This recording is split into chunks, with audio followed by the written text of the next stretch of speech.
दोस्तों, जैसा कि आप सभी जानते ही हैं, जो भी मनुष्य इस धरती पर जन्म लेता है उसे एक ना एक दिन इस भौतिक शरीर को त्यागना ही होता है। यही सृष्टि का नियम है और ये सर्वथा उचित भी है। परंतु जब चर्चा किसी अवतार की मृत्यु की होती है तो वास्तुतः इसका अर्थ मृत्यु नहीं होता है, क्योंकि अवतार कभी मरते नहीं है। गीता में भगवान श्री कृष्ण ने कहा है कि जब जब धर्म की हानि होती है तब तक मैं उसकी रक्षा के लिए धरती पर अवतार लेता रहूंगा। लेकिन दोस्तों, यदि हम श्री कृष्ण की बात करें तो वे इस सृष्टि के नियमों से परे हैं। उन्होंने जितनी लीलाएं की है उतनी शायद ही किसी और ने की होगी। इसी संदर्भ में कहा जाता है कि जब भगवान कृष्ण की मृत्यु हुई थी तत्पश्चात उनका दाह संस्कार किया गया था, लेकिन तब उनके शरीर का एक अंग नहीं जला था।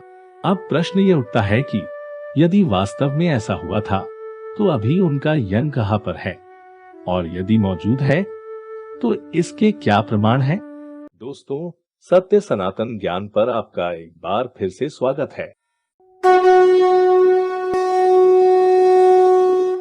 भगवान मृत्युलोक को छोड़कर कैसे अपने लोक गए, इसका वर्णन भागवत पुराण के 11वें स्कंद में मिलता है।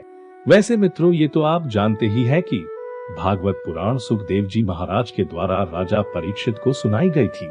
इसके 11वें स्कंद में सुखदेव जी परीक्षित से कहते हैं कि भगवान कृष्ण ने विचार किया कि यदुवंशी अभी भी पृथ्वी पर है और पूर्णतः मुझ पर आश्रित है, और ये यदुवंशी धन, जनबल, घोड़े आदि के माध्यम से बहुत ही बलशाली है।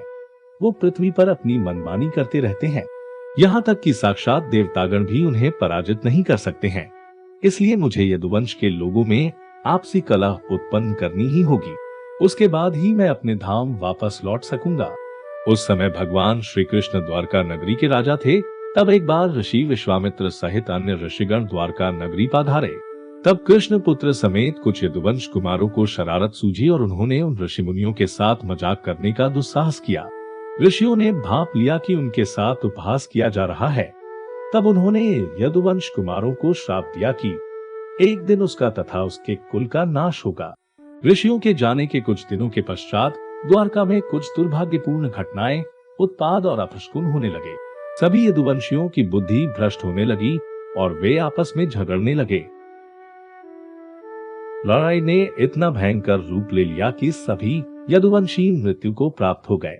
इस प्रकार से ऋषियों द्वारा दिए गए श्राप के कारण यदुवंश का नाश हुआ, साथ ही गांधारी द्वारा दिया गया श्राप भी पूरा हुआ। ये श्राप उन्होंने महाभारत युद्ध में अपने पुत्रों की मृत्यु से शोकाकुल होकर श्री कृष्ण को दिया था। इस घटना के पश्चात बलराम जी चिंतन में लीन हो गए और ध्यान में रहकर ही उन्होंने अपने भौतिक शरीर को त्याग दिया।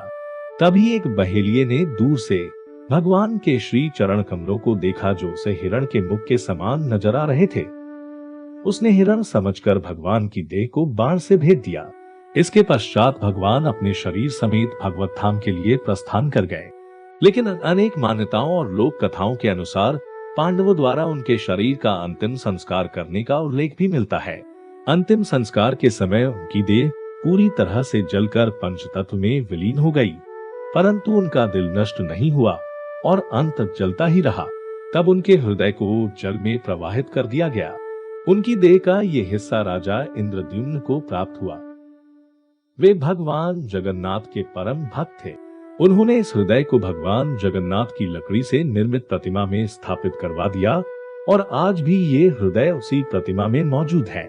यहाँ पर भगवान जगन्नाथ अपने भाई बलराम तथा बहन सुभद्रा के साथ विराजमान है। क्योंकि यह मूर्तियां लकड़ी से निर्मित की गई है, इसलिए इन्हें हर 12 वर्षों में बदला जाता है। लेकिन हर बार श्री कृष्ण का हृदय पुरानी मूर्ति से निकालकर एक नई मूर्ति के खोल के अंदर सुरक्षित रख दिया जाता है। परंतु जब भी ये अनुष्ठान किया जाता है उस समय पूरे शहर की लाइट बंद कर दी जाती है। इसके पीछे लोगों की यह मान्यता है, यदि उनका हृदय सूर्य की रोशनी अथवा किसी भी विद्युतीय प्रकाश के संपर्क में आता है तो इसमें ऐसा कंपन होने लगता है जैसे कि ये किसी प्रकार का कोई उपकरण हो। इसके अलावा जो पुजारी इस अनुष्ठान को करते हैं उनकी आंखें तथा हाथों पर पट्टियां बांध दी जाती है ताकि वे ना तो इसे देख सके और ना ही इसे छू सके। साथ ही साथ मंदिर के अंदर का फोटो लेना भी पूरी तरह से वर्जित है।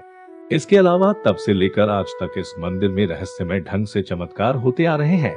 और कुछ चमत्कार तो ऐसे हैं जिन्हें आज भी खुली आंखों से देखा जा सकता है। इसमें सबसे बड़ा चमत्कार जुड़ा है मंदिर की ध्वजा से, जो सदैव हवा के विपरीत दिशा में लहराता है। इसको हर दिन बदला जाता है। इस प्रक्रिया में पुजारी को ऊंचे गुंबद पर चढ़कर ध्वजा बदलनी होती है। इस ध्वजा की छाया दिन में किसी भी समय जमीन पर दिखाई नहीं देती है। श्री जगन्नाथ मंदिर की ऐसी मान्यता है कि अगर किसी दिन ध्वजा को बदला न जाएगा तो ये मंदिर 18 वर्षों के लिए बंद हो जाएगा। इसके अलावा ऐसा कहा जाता है कि मंदिर में प्रतिदिन चाहे कितने भी श्रद्धालु दर्शन करने के लिए पहुंचे, मगर प्रसाद की मात्रा कभी भी कम नहीं होती है। यहाँ के विशाल रसोई को प्रतिदिन लगभग 800 लोग मिलकर बनाते हैं। यह प्रसाद भी अनोखे तरीके से पकाया जाता है। इस प्रसाद को पकाने के लिए 7 बर्तनों को एक के ऊपर एक रखा जाता है, मगर इसमें चमत्कार ये है कि इस प्रक्रिया में सबसे ऊपर रखे गए बर्तन का भोजन सबसे पहले पकता है और फिर नीचे वाले बर्तनों की सामग्री तैयार होती है। इसके साथ ही मंदिर पर लगा सुदर्शन चक्र आप किसी भी दिशा से देख सकते हैं। ये हर तरफ से देखने में ऐसा प्रतीत होता है कि ये चक्र आपके सामने ही लगा है। इस मंदिर की गुंबद के ऊपर ना कभी कोई पक्षी बैठता है और ना ही कभी कोई विमान इसके ऊपर से गुजरता है। इसके अलावा भी दोस्तों, ये मंदिर अनगिनत रहस्यों को अपने अंदर समेटे हुए है। तो इन्हीं कुछ संकेतों से पता चलता है दोस्तों कि आज भी इस मंदिर में भगवान श्री कृष्ण की शक्ति मौजूद है। तो दोस्तों, उम्मीद करते हैं कि आपको हमारी आज की ये वीडियो पसंद आई होगी। अगर पसंद आई हो तो नीचे कमेंट करके जय श्री कृष्ण अवश्य लिखें। वीडियो को लाइक और शेयर करने के साथ साथ ऐसे ही और भी धार्मिक, ज्ञानवर्धक और आध्यात्मिक जानकारियों के लिए हमारे YouTube चैनल सत्य सनातन ज्ञान को सब्सक्राइब करना ना भूलें। मिलते हैं अगले वीडियो में, तब तक के लिए नमस्कार।